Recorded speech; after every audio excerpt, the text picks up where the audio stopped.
Please pray with me. God, may the words of my mouth and the meditations of all our hearts be acceptable in your sight, our rock and our Redeemer. Amen.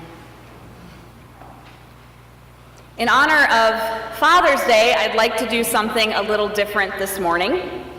After 38 years in education as a government teacher, coach, assistant principal, and athletic director at 2 middle schools and a high school, my father is retiring in a few weeks. I imagine he is echoing the words we just heard from 2 Timothy these days. I have fought the good fight, I have finished the race, I have kept the faith. The Black River High School class of 2013 asked him to be their commencement speaker in honor of finishing this race of his.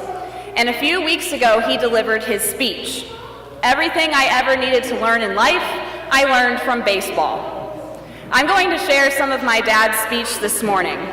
But to put this into context, you should know that, like many of you, the man loves baseball. He played it, coached it, still umpires it, reads about its history, watches every baseball movie, and has been a rabid fan for years.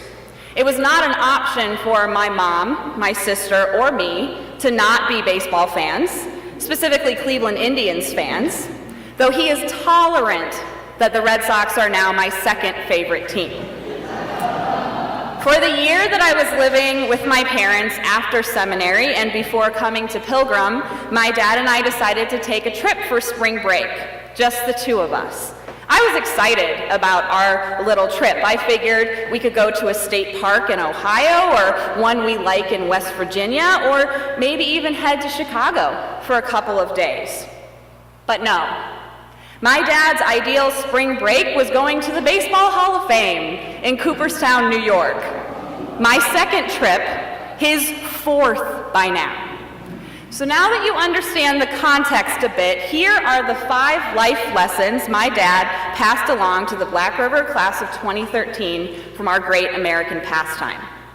Lesson 1, don't let the fear of striking out keep you from playing the game. Jackie Robinson was not welcomed with open arms by the press, fans, other teams, or his teammates. He faced hostile crowds wherever he turned, but the risk he took in 1947 allowed baseball to be integrated and helped the nation think about civil rights differently. We all need to consider taking risks, getting outside of our comfort zones and sticking our necks out. The rewards for being bold can be great.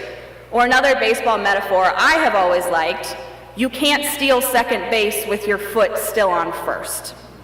Lesson 2, don't be too proud to let a veteran show you the ropes. No position in baseball is more demanding than being a catcher. You are the captain of the defense, the messenger of signs to the pitcher, and the individual who throws out potential stealers. As an umpire, my father has a great deal of respect for good catchers, and don't even get him started on bad catchers when he has to take a foul tip because of their lack of skills. On November 11th, 1942, the New York Yankees, I know, boo, hiss, signed a gangly, awkward-looking 17-year-old from St. Louis.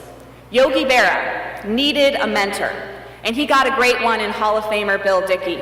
Dickey took the novice catcher and gradually gave him some lifelong lessons in catching, and Yogi turned out to be a pretty good player himself. We all need mentors, a person who knows their way around our new school or place of employment. My father advised the class of 2013 to take the advice of these veterans and ask them questions to clarify specific techniques of their craft. And for those of you who are a little older, take it upon yourself to be a mentor and pass on your knowledge. Be there for your mentee when they need your advice and support. From baseball, we learn the importance of ushering in a younger generation to play the game. Which leads to lesson 3. If you love what you do, you will never work a day in your life. He was born in 1967 in Caracas, Venezuela. His manager, Mike Hargrove, once said he is the best shortstop to play the game, and announcer Bob Costas said that he could field a ball underwater. Omar Vizquel loved playing shortstop for the Cleveland Indians, and he was always laughing or smiling in pregame warm-ups. He had the smallest glove imaginable, so he could flip the ball to his second baseman or make a throw to nip every runner. Omar was selected as the Gold Glove winner 9 consecutive times in the American League. He was optimistic and humble, staying after games to sign autographs for children and other fans. We need to have positive attitudes and love what we do. If you think that your glass is half full and good things will happen to you, it's sometimes a self-fulfilling prophecy. I actually saw this lesson play out when I attended a game at Fenway with my parents. The Indians were playing the Red Sox, and it was our first time at Fenway Park. I am woefully directionally impaired, and I had no idea how to find our seats, so we were wandering aimlessly for a while I was looking for our seats. We even missed the first pitch in our wanderings, which is an almost unforgivable offense to my father. My dad and I were both wearing our Indians hats, and a surly Red Sox fan yelled at us as we were desperately trying to find our seats, "Hey, you guys in the playoffs this year?" The answer was no, we were not. I held my breath as my father turned to that guy and said, voice full of frustration, finger pointing at him in rage, "You just wait till next year, sir." This is sometimes how we nice Midwestern folk tell people off. "Take that, sir." But this gets to loving what you do, having a positive attitude, and being optimistic about the future. At the end of disappointing seasons, my dad, like many fathers I know, always says that we will get them next year, just you wait. Sometimes I'm not sure if that's amazing optimism or delusional thinking, but I'm going with optimism and having a positive outlook no matter what. Lesson 4, don't settle for anything less than your best. Since it happened over a century ago, few people know about the World Series of 1905. The New York Giants were thought to be no match for the Philadelphia Athletics and Connie Mack. Christy Mathewson was a gentleman in a ruffian's game, a sportsman among brawlers. He exemplified personal virtue as an American characteristic. All he did in the 1905 World Series was pitch 27 scoreless innings, gave up 14 hits, 1 walk, and he struck out 18 batters. Christy Mathewson was a charter member of the Baseball Hall of Fame, and my dad firmly thinks he may be the best pitcher to ever toil in the majors. Honestly, though, dedication to be the best is a lofty goal, but everyone can use their skills and abilities to be the best they can be in their chosen field. Taking pride in your work and its outcomes is a good tradition. Having a good, solid work ethic is essential to success in life. Our 5th and final lesson is that on a baseball team, the whole is greater than the sum of its parts. Think about a baseball team and all the different positions: pitcher and catcher, outfielders and infielders, base coaches and managers. We all have our parts to play, and it takes a team to win. You can also have the best individual players out there, but if you're not working together and backing one another up, you won't be very good. I always love the moment when there's a pop-up, and someone on the field tends to call it, looking up into the sky and declaring, "I've got it," and waving others off. Yet, you usually see another player, or sometimes even 2, hover around to back them up if needed. The right fielder is there in case there's a wild throw to first and the ball gets loose from the first baseman.